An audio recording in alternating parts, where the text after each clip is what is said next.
Hello, my name is John, and today we'll be reading Counter-Revolution in the Sanctuary State? Resistance to California's unconstitutional laws shielding illegals is growing by Matthew Vadum on FrontPage magazine, posted April 20th, 2018. Matthew Vadum, Senior Vice President at the investigative think tank Capital Research Center, is an award-winning investigative reporter and author of the book Subversion, Inc., How Obama's Acorn Red Shirts Are Still Terrorizing and Ripping Off American Taxpayers.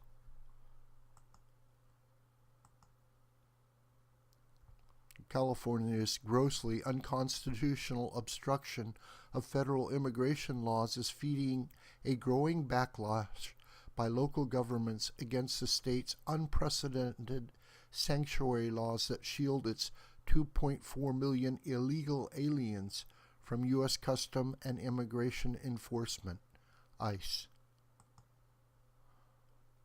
There is a little bit of a revolution going on in California over sanctuary cities, President Trump told reporters yesterday in Key West, Florida. Drugs are flowing into our country, he said. We need border protection. We need the wall. We have to have the wall. The Democrats don't want to approve the wall because they think opposing it is good politically, but it's not. He added that human trafficking is worse than it's ever been in the history of the world. If you look at what's happening in California with sanctuary cities, people are really going the opposite way, Trump continued. They don't want sanctuary cities. There's a little bit of a revolution going on in California.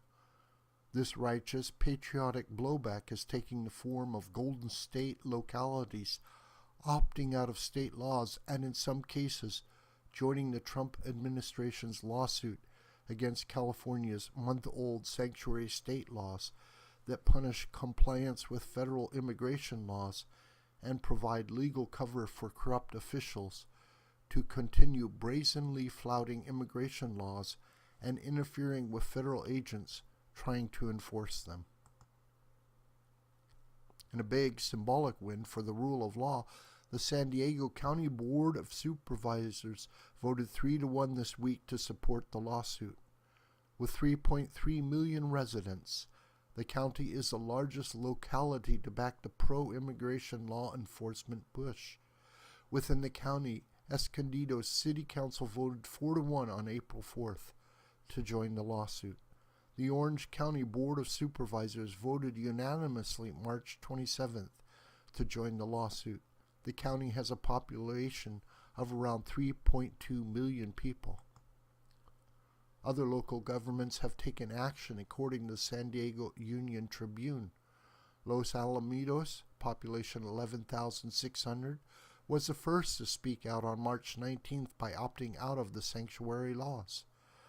It was later joined in showing support for the Trump administration in one fashion or another by Dana Point, 34,000 people, Aliso Viejo, 51,000 people, Fountain Valley, 56,000 people, Huntington Beach, 200,000 people, Mission Viejo, 200,000 people, Newport Beach, 86,000 people, Orange, 140,000 people, San Juan Capistrano, 36,000 people, Westminster, 91,000 people, and Yorba Linda, 68,000 people. In a move orchestrated by the American Civil Liberties Union and other illegal alien lobbies, residents in Los Alamitos filed a new lawsuit against their city for opting out of the sanctuary state legal regime. You can't hurt people in your community, so you get airtime on Fox News, Jessica Bonsall, litigation director for the National Day Labor's Organizing Network, and an attorney for the plaintiffs, was quoted saying. Anti-Democrats have been slinging invective and abuse at Los Alamitos officials for weeks.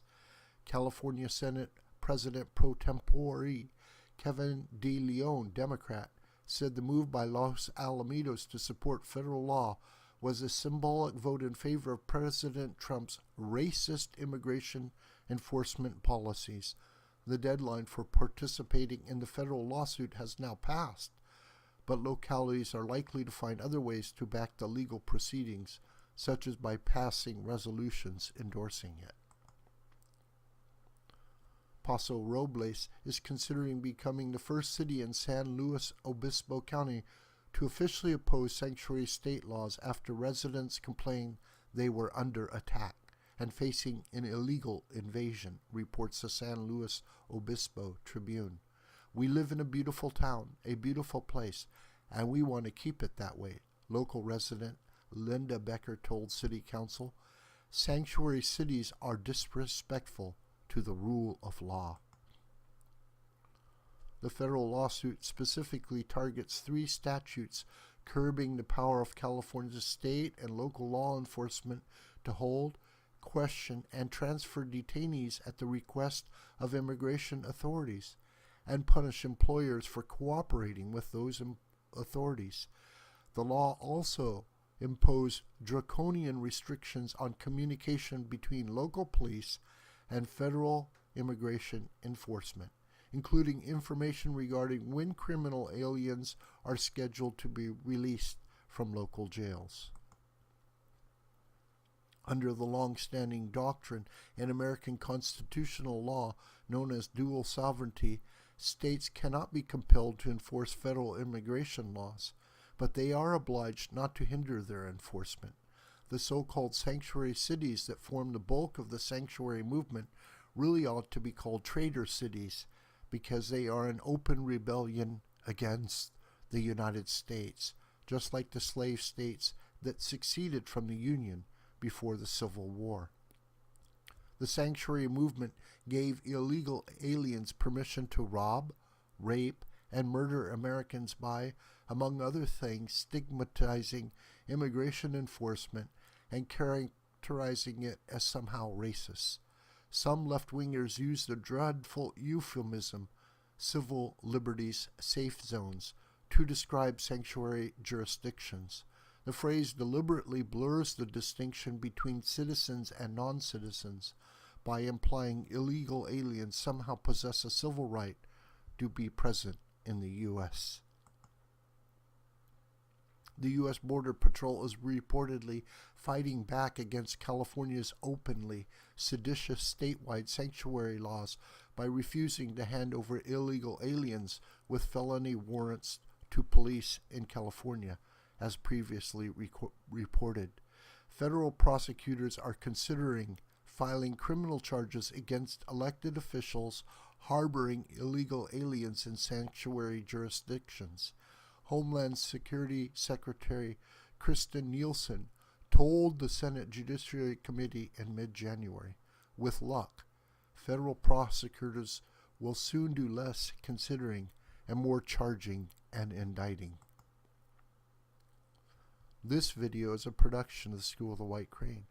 My name is John Brooker, and you could reach me through commentary on this video or through my Gmail listed here. Please share this video with family and friends and on social media. May God richly bless you.